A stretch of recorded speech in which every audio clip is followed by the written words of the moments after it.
So it's time to talk about EA I really like this nation. I believe in this nation. It's not very popular. It's perceived as being kind of weak. But I think part of that is that it is not very beginner friendly. There's a lot of mistakes you can make playing this nation, lots of traps. It is a very expensive nation to play, but there are some little tricks here and there you can use to prevent spending so much gold. You have a very inherent weakness to projectiles because none of your units have helmets. Almost none of your commanders have helmets. A couple of your fish guys do, but they didn't tell the people upstairs about their helmet technology. So you've got to keep in mind what your weaknesses are with this nation, what your strengths are, and formulate a strategy with that in mind. And there are a couple of approaches you could do this. One thing you should notice immediately that's very unique about this nation is that if your pretender dies, you can recall it without it losing any magic skills. It will retain afflictions, but it's not going to become weaker in magic. This means that if you're using an SC pretender, you can be very aggressive with it without too much concern, and you can recall it extremely efficiently using these units, which count as H3 priests when it comes to calling back a dead god. So you only need 17 mage turns worth of these to recall your god. So, if you have 10 of them, you can have them call back your god for one turn, and then 7 of them the next turn, call back, and then it'll be back. Basically, that's one idea when it comes to protecting some of your weaknesses, is to have a big, scary gun.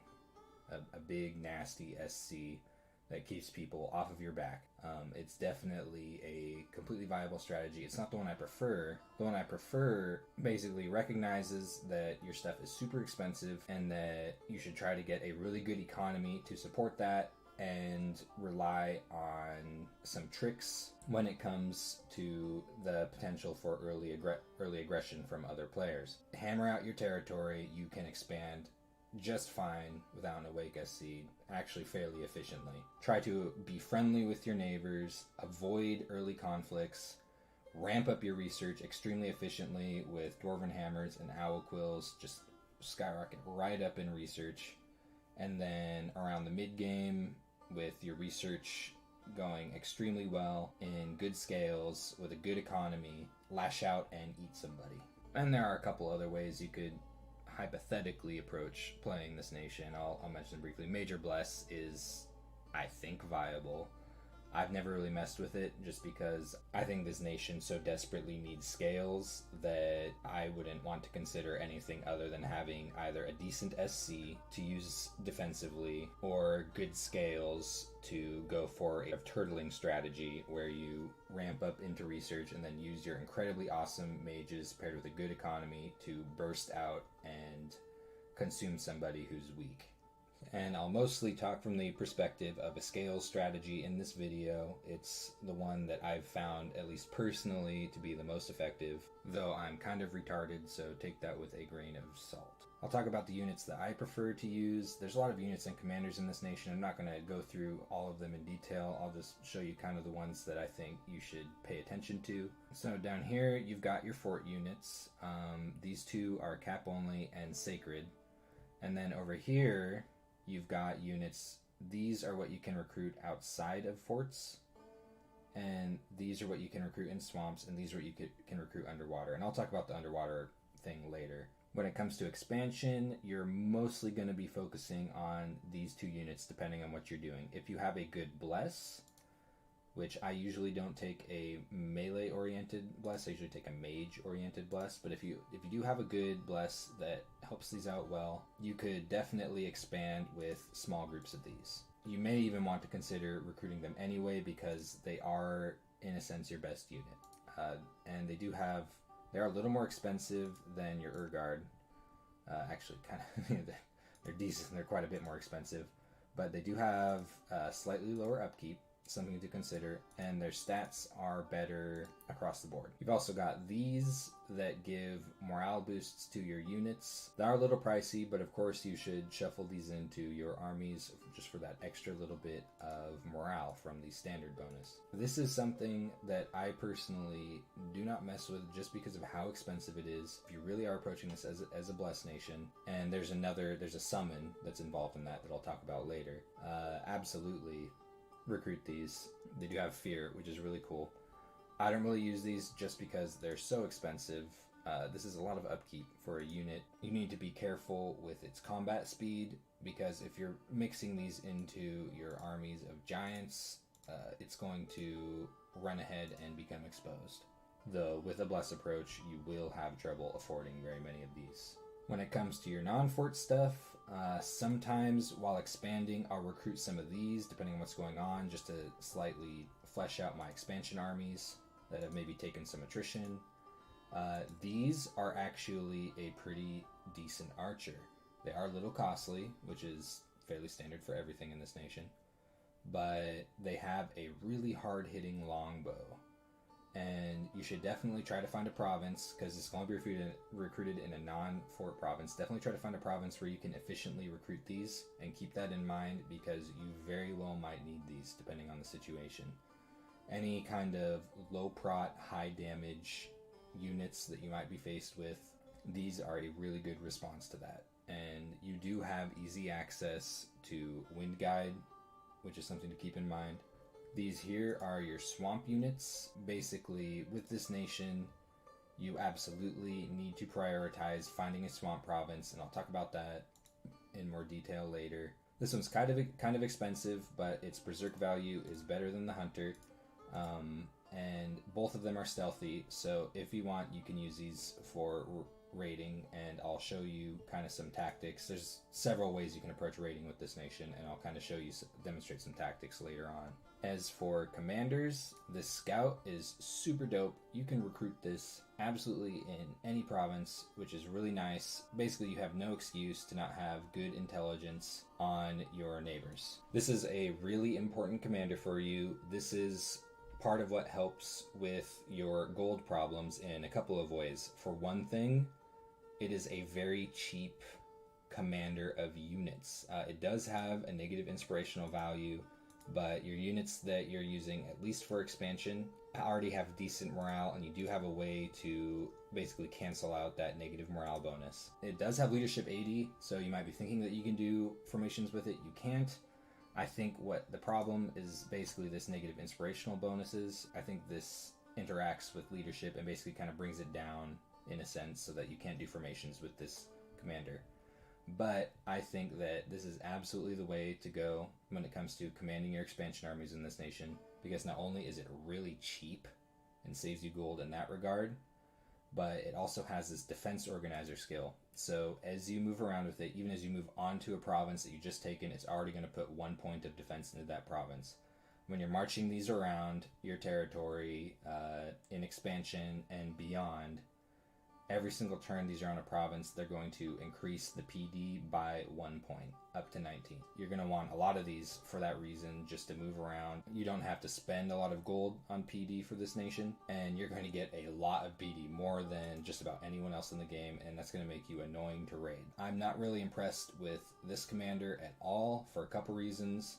One is he's 3 times the cost of the Enkidu Elder, and he still can't do formations. He also takes fort turns to recruit, whereas this vaguely similar commander doesn't have quite as much leadership, does not. You can recruit this outside of forts. So I never recruit these really at all. This is going to be a really important commander for you if you are using an SC strategy with this game, because this is what's going to revive your SC over and over. It's also a very gold efficient researcher, and it can do, basic nature utility stuff. It can cast Swarm. I actually don't recruit this commander very often. I vastly prefer this when it comes to a cheaper researcher. It's slightly better in research. The reason why I prefer this one is because it also has the water magic path, and this gives it more utility than things that only have one in nature, particularly Frozen Heart spam.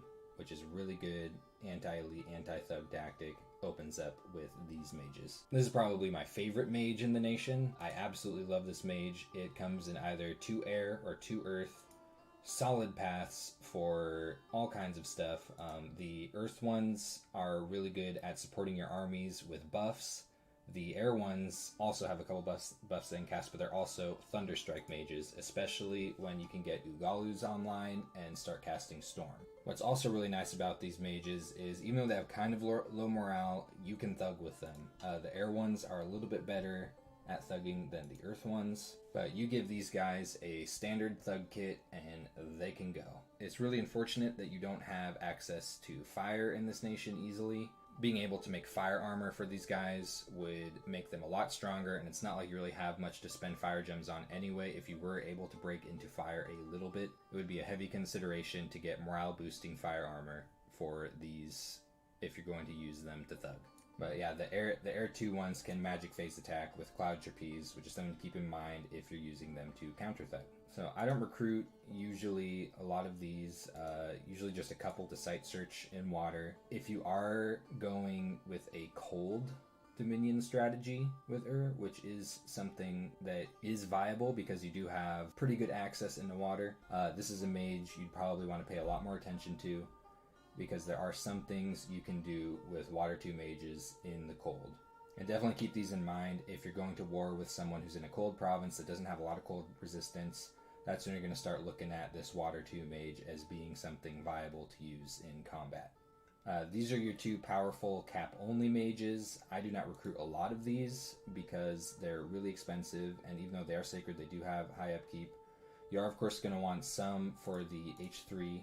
I personally prefer this mage because it has better paths. It can get Earth 3. Also, the air randoms can cast Rain of Stones, which, by the way, you should not do unless you have Arrow Fend up because your units do not have helmets. I prefer this one if I'm going for the H4 Prophet chassis. This is regularly what I prophetize because it also has a good leadership value. I will usually recruit one of these right away, prophetize it, and use it to lead an expansion army and take on some of the more challenging provinces with its H3 evocation spam. When it comes to your non-fort stuff, you have 3 things that can be recruited in swamps. If you're going to go with a stealth raider option, you've got several options for that. This is one to consider because these things don't have terrible morale. With a small group of 10 of these and one of these leading them, you can raid small PD fairly efficiently. But if you need larger raiding parties, these have higher leadership. I guess take your pick whether you want 10 gold cheaper or that pillaging bonus. Now this is the Bone Reader. This is your swamp mage recruit. All you gotta do is build a lab in a swamp and you can recruit these. This is how you get a hold of death on your nation, so if you do see a swamp, even if it's like 3 or 4 provinces away from your capital, beeline straight forward it because you need to secure a swamp in this nation to get into death.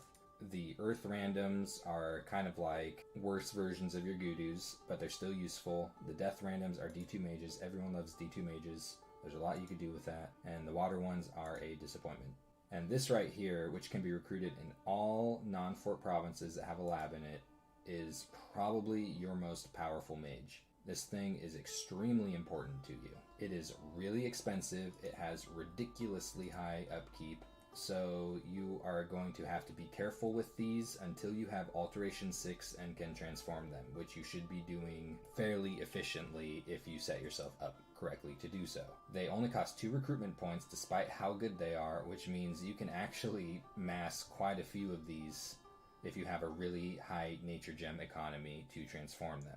All of their 100% randoms have a use, and they also have this added bonus of 10% of them being even stronger. The Earth 3 ones are easily your most efficient Earth buff casters. The Nature 4 ones are easily your most efficient Nature buff casters.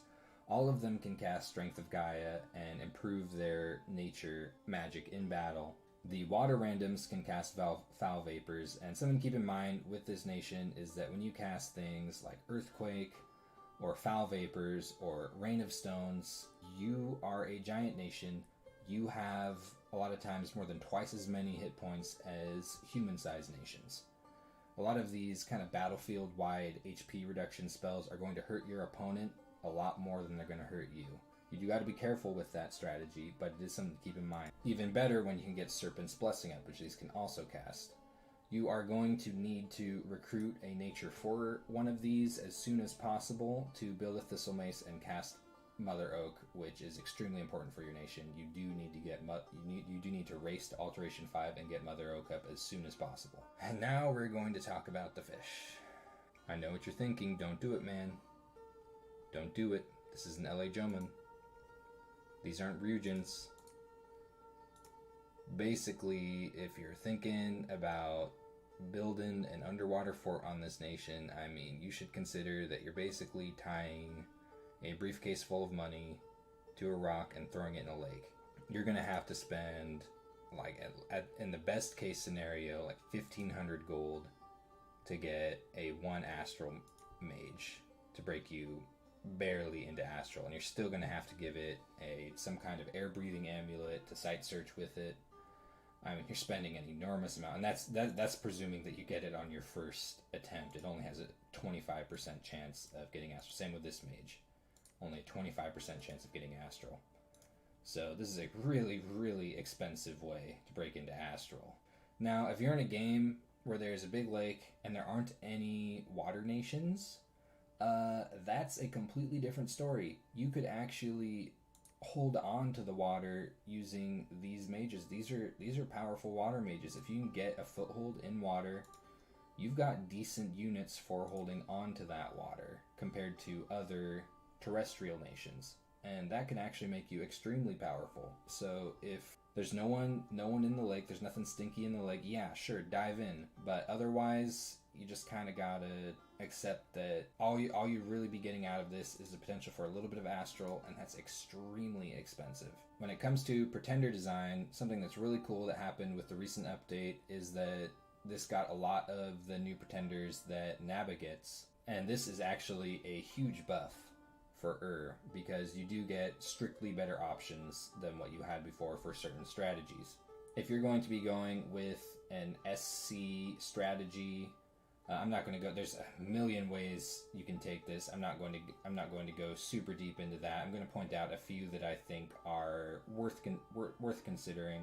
One being this new wooden Colossus. This is pretty expensive, but unlike a lot of Dominion 4 Pretender chassis, this thing moves. And it's got really good paths if you're thinking about a Bless with this nation for giants. Down here, Titans with equipment is always something viable. A few that stand out to me are going to be, this already has a couple of decent paths. You're probably going to want to add Death in there, and then you could do the whole meme Soul Vortex Phoenix Pyre thing. He is going to need some equipment because you can recall, your Pretender over and over again. You can basically use any of these with the right pass and equipment as an SC that will remain relevant for a large part of the game. This one I really like the paths on this one. I think it's really important to have Air 4 on this nation because that's going to ensure that you break into Ugalu summons and that you can access Storm and Fog Warriors and other really important air magic stuff. It already has it flies, combat caster skill, which is a nice bonus, and it has decent, really, really good paths for your nation when it comes to a blessed consideration and breaking you into air. I think this is one of the better options for an SC chassis. This is also a really good option with really good paths that flies as well. And these are actually the paths that I prefer to take on a Pretender with this nation. The Great White Bull is a good Awake Expander. I've used this as an Awake Expander with actually fairly good success, though I usually use it with kind of an expensive Earth Cross path to boost its protection. I love this thing, as I probably wouldn't use this for Awake expansion. I'd probably imprison this with really high astral and decent death. I've made people cry with this before using it as a high fear SC. Super cool SC chassis. Yeah, you've got tons of options with this nation. This could break you into the water if you really needed it, though the Earth Serpent did get nerfed, so you don't see it quite as often as you used to. What I prefer to do with this nation, which is probably stupid, is go with a cheap Pretender chassis that allows me to get good scales. I used to go with a Monument, but now with these new Battles of Stars, I can get something that's even cheaper and even more efficient. So I usually pick between Battle of Stars, Battle of Riding. Doesn't matter, they're interchangeable for this strategy because I'm using the same paths on the both of them have access to for the same amount of points. This does kind of throw the Pretender Revival ability into the trash. That might, it's probably stupid. Tell me I'm wrong, be muscular and get an Awake SC. I'm a wimp. I want my good scales. So yeah, you should be braver than I am and use the SCs to your heart's content. But I'm greedy and I want this extra little boost of scales with these good bless paths for my mages. You don't need a large amount of order. I usually find I'm being resource capped before I'm being recruitment capped. It could be a little beneficial to take 2 if you're going really hard into scales. You're probably not going to need 3 unless you do just want that extra income. Production, extremely important on this nation. This is basically what allows you to mass large armies in quick amounts of times, which is something that you should have available to you, because being able to mass armies rapidly means you don't have to basically mass them slowly, have them sitting around and costing upkeep. It's really good to have the option to basically break the emergency glass and shit out large armies to support your mages. Heat 3, just to get some extra points out of it, because it doesn't harm the income as much. This is a Heat 1 preferring nation. But if you do want to really, see, this is damaging income a decent amount.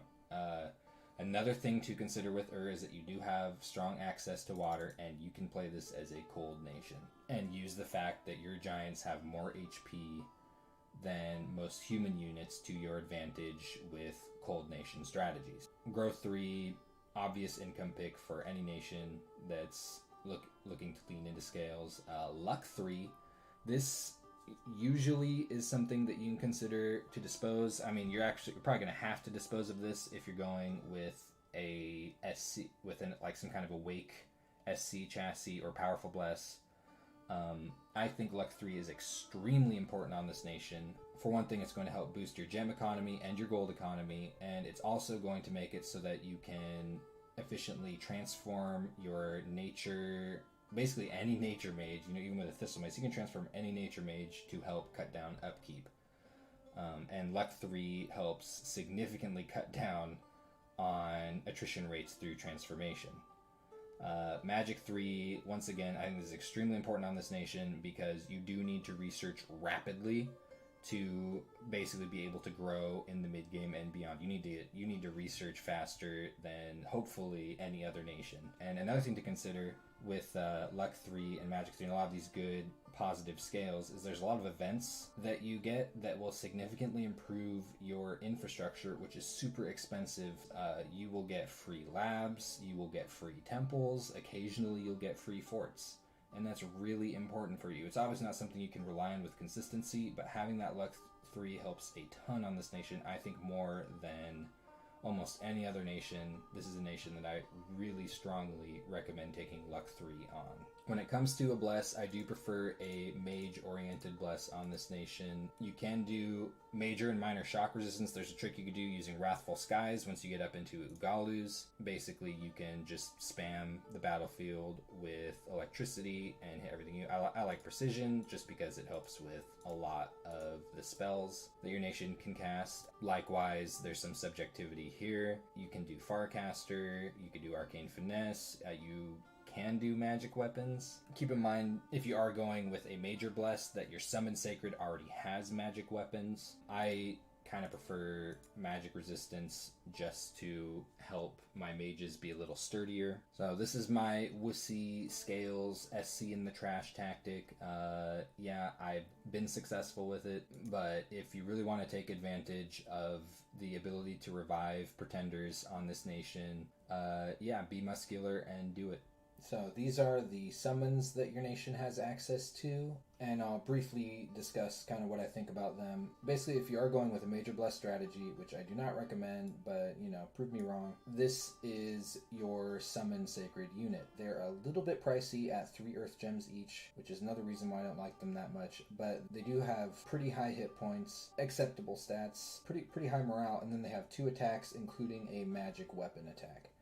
So these are actually, they're good sacreds. They really are. And if you are going with a Major Bless strategy, you are definitely going to have to prepare a good way to generate these. You're definitely going to want to be casting Earthblood Deepwell, that's for sure. Even if you're not going for a Major Bless strategy, this is an upkeep-free unit, so keep that in mind. This is, in my opinion, your most important summon. This is absolutely essential for success, that you be able to summon these, which is a huge reason why I like to take Air 4 on my Pretender, is to ensure that I will be able to have access to these. Otherwise, you're going to have to empower, cheese up a Air 2 Gudu, which is still worth it, because you are going to need at least several of these to do things like cast Storm, to cast Fog Warriors, any kind of high air support magic. This is what you go to. This is going to open up air for you in a big way. They fly, so you can move them around fairly well. I mean, you could thug with these, and I mean, if you are really, really desperate, you actually might in certain situations, but they are 24 air gems. Air gems are extremely precious to you, because not only are you using them to do a lot of your support magic and summons like this, it's also, this is a nation where you do want to spit out owl quills, because you do need to ramp up research really rapidly to be competitive. Anzus, on paper they're cool. I actually haven't messed with these just because they're high up in Conjuration, and I usually want to be doing other things with my air gems, but they look really awesome. If they came at like Conjuration 4 or 5, I might actually summon some of these. Like if I'm shooting up above Conjuration 5, it's not because I have Anzus in mind. I will say that. Apkallus, obviously powerful mage. It is in a path that you do not have easy access to. You obviously can take Astral on your Pretender if you really do want to cast this eventually. I've never summoned one of these in a real game, but they're obviously a very reliable mage in a lot of ways, and it's something to keep in mind if for some reason you're shooting for Conjuration 8. But in general, I don't think you're going to see this with your nation. I think mainly what you're focusing on here is the Ugalu. This is a really important mage for you. If you are going with the Luck 3 strategy that I prefer for this nation, you are very likely to see your heroes, which is super great because these heroes are really good. This one right here is the ideal one to get because it breaks you strongly into Astral. This is going to get you to Astral 5 very easily with this cross path right here.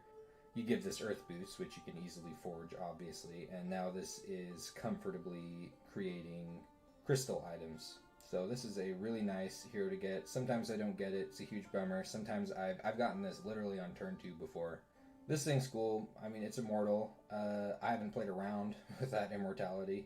It's never bad to just have a free N3.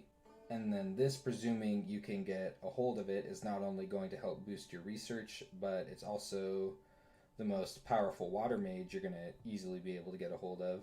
Can definitely be an acceptable way to break into the water if that is on your agenda. And now this is a pretty big topic. I'm going to talk about research priorities with For starters, it is really important for you to cast Mother Oak. This is going to significantly help you in a lot of ways. The 10 nature gems a turn you get from this is going to make it so that you can recruit a whole lot more of your N3 E2 mages. And to do it quickly, if you don't take nature, like big nature on your Pretender, what you're probably going to want to do is research up to Alteration 4, which is going to give you a few things that can kind of help you. For one thing, Earth Meld.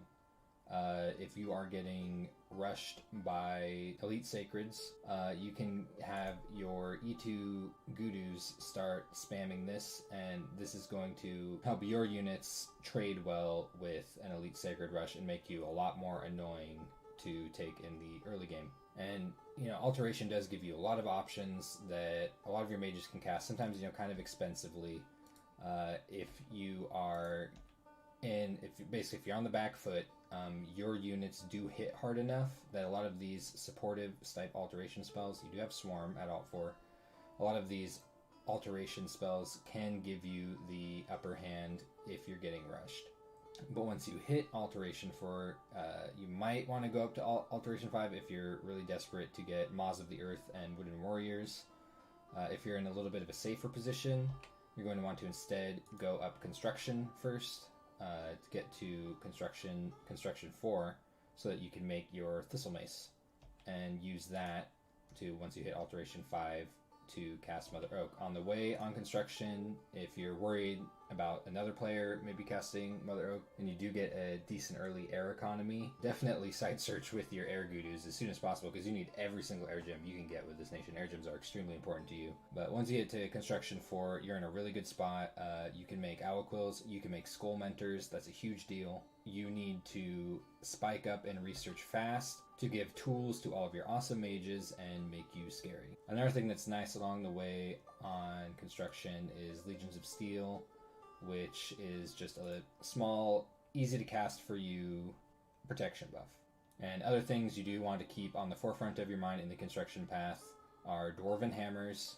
You shouldn't start crafting Owl Quills until you have a Dwarven Hammer made, and Earth Boots, which will help you much more efficiently cast your Earth 3 buffs, and there are a lot of Earth 3 spells you will be using with this nation. The other nice thing about hitting Construction 4 is that if you are kind of having an uncomfortable early game, not only does it help you secure the Mother Oak, but this is where you can start crafting a few thug items for your Gudus, and that might be able to help you turn around a war. And since you're already going up Alteration anyway in the first place, you'll be able to buff up your Gudus and start smacking people with Frost Brands and Vine Shields. Another really important early game research goal is Conjuration 3 for Summon Earth Power. And you'll obviously want to be considering for Summon Storm Power too, but this isn't going to be as useful to you until you get Storm online. But Summon Earth Power is a big deal for you because it lets you much more efficiently cast your Earth spells. If you are going Major Bless, you should then be wanting to get up to Conjuration 4 extremely quickly so that you can get your Kusarikus online. And another reason to hit Conjuration 4 is Strength of Gaia. This is going to give you Nature Magic bonus, a couple of, just useful things for your mage. But the big thing here is the Nature Magic bonus is going to make it more efficient for you to cast things like Wooden Warriors and spam that. You are going to want to come up to Conjuration 5 also relatively early on. Not only does this open up elementals for you, which you can summon several varieties of which extremely efficiently, but it's going to hopefully open up Ugalus for you. As soon as you can get these, get them. They're your A3 flying mages that open up Storm for you, which will then let you have your Air 2 Gudus summon Storm Power, and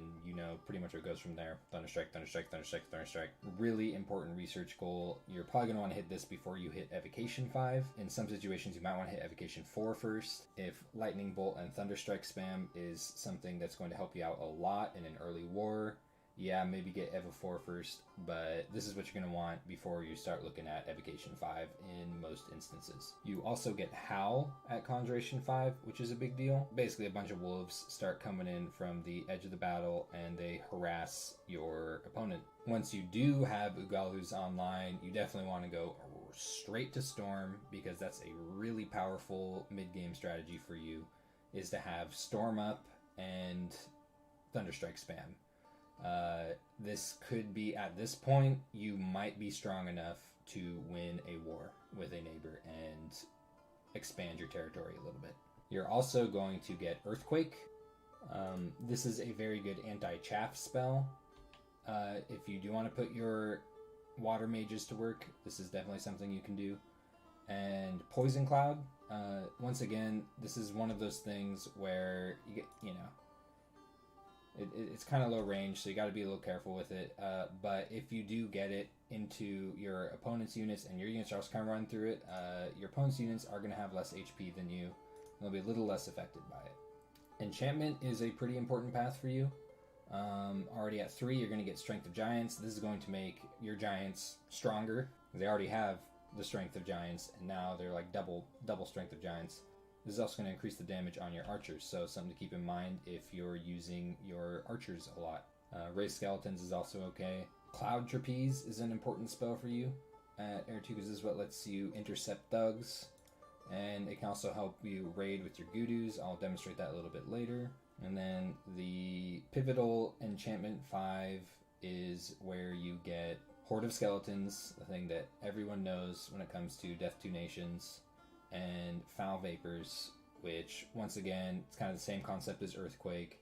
If you cast battlefield spells that do damage, you can win the HP fight if you set yourself up correctly. It's a lot better to cast this at Enchantment 7 though when you also have Serpent's Blessing. This is also where you get the wards, which can help you in some early war situations. Thaumaturgy isn't too important for you. Panic isn't too bad, but it is kind of low range. If you get an important commander that gets diseased, you can cast Cure Disease very easily. And way down the line, you do have Charm, but this isn't something you should consider until late game. So those are kind of your super quick research priorities. Once you have those, and as you can see, these are why it's really important for you to ramp up into research quickly, because your units are not really your strong point on this nation. Your mages are super strong, and there's a ton of stuff they can do, and you want them to be able to do that stuff as soon as possible. After you've kind of achieved these goals that I mentioned with, a really good couple of things you could probably consider from there are Alteration and Enchantment. Enchantment 6 is going to give you Aerofend, which is really important because none of your stuff has helmets.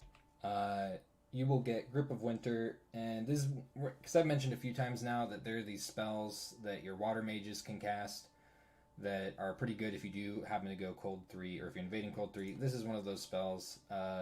This is something that is going to, once again, devastate human HP troops.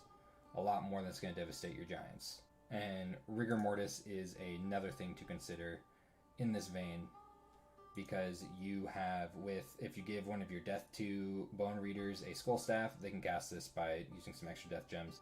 Relief is something that can help mitigate the fatigue from things like Rigor Mortis and Grip of Winter. So also a very important reason to get to Enchantment 6. It's probably a pretty good priority. And then at Enchantment 7, this is also something that can be really helpful for you. This is where you get Serpent's Blessing. You can try to beat other players to Gift of Health. That's a big deal. Earthblood Deepwell. This is another thing that would be really nice for you to get a hold of if you can. It's a little high up in Earth, but if you manage to force your way up into this, yeah, this is totally viable for you. And Mass Flight. You got to be careful with Mass Flight, but sometimes this can be really good for you, especially if your opponent isn't expecting it and isn't scripted to counter it. I completely forgot to mention this.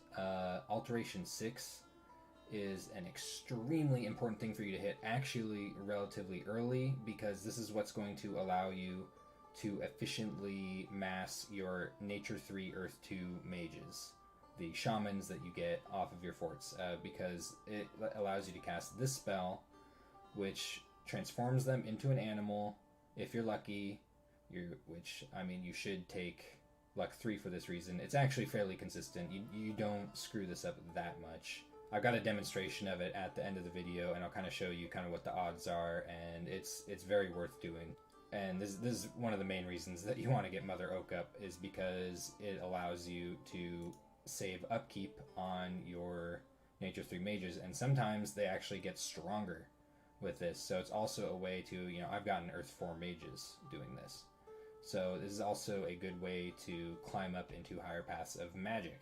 Frozen Heart is also a really big deal, because you have really efficient mages that can cast this, and this is a really good anti-elite, anti-thug spell. Alteration 7 is also a really important research priority for you, because this is what gets you your really, really big buffs. Are Marble Warriors, which is a very efficient way to get a dramatic increase on protection on your units. Mass Protection is another way. This one affects the entire battlefield. It's not quite as good as the bonus on Marble Warriors, but it does hit the entire battlefield. And then Fog Warriors.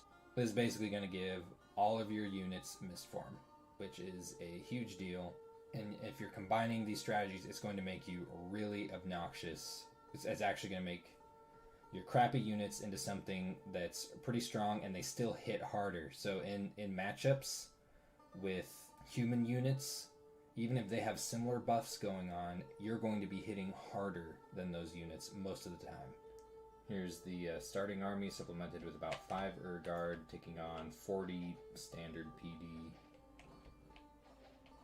Just to show you can use even these guys with the really low armor effectively if you choose the right indies for them to match up against.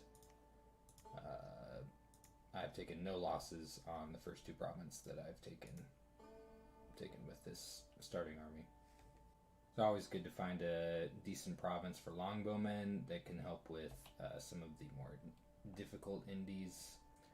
So I cast Transformation 17 times. It looks like one of the transformations caused or ended in death. Looks like a couple of them ended up losing the mages, but the rest of them were more or less successful.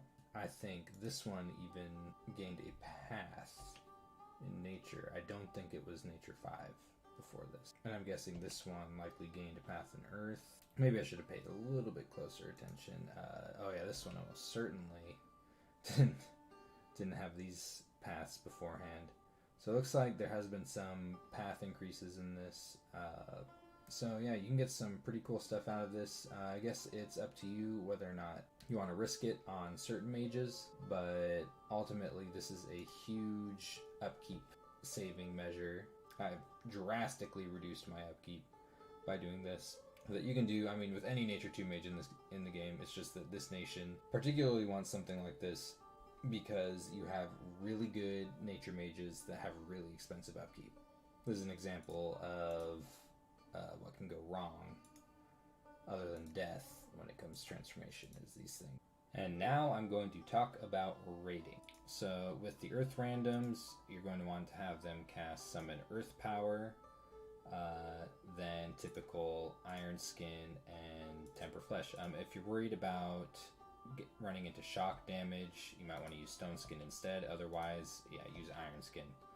And this is going to give you a ridiculous amount of protection and resistances. It's going to make you almost impossible to kill by PD. Also, make sure you attack so that they don't start casting spells. Here's that Earth random in action.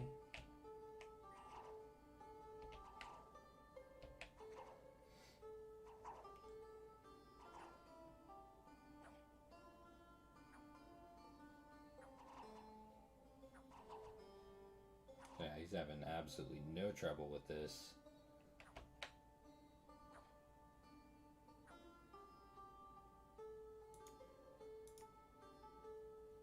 And that's still effective even with the 9 morale. Even better are your Air Gudus, who can cast Cloud Trapeze.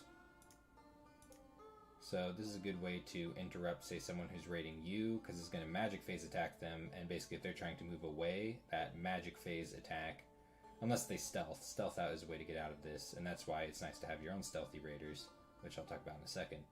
But this is a good way to interrupt someone who's raiding you with a counter-thugging strategy, or just jump further into your enemy territory.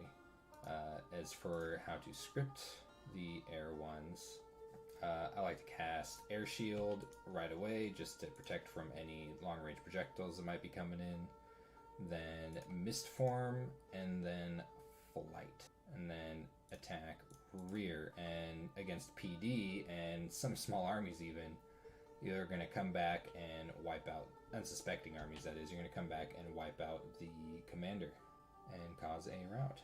So here's that Air's Raider in action.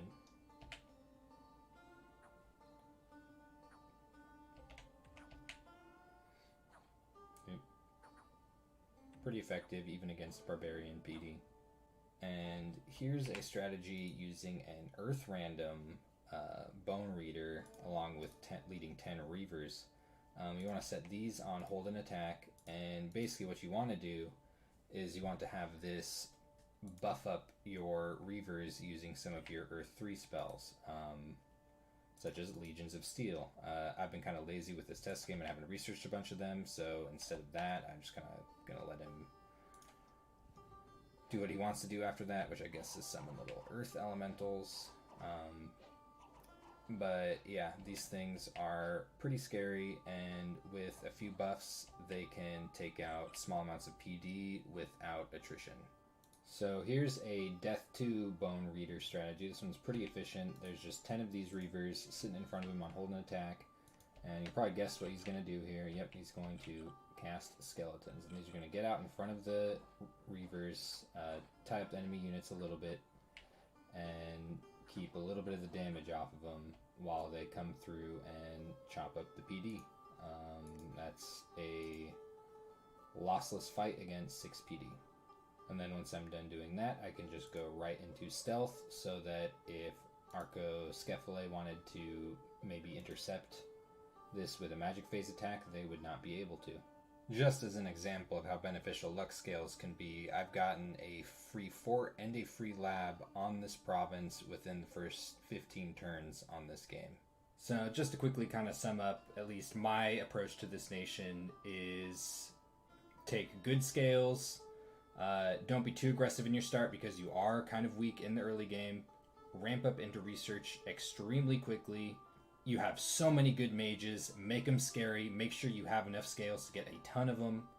And after you hibernate for a while, start spreading your good economy into your neighbor's territory by conquering it.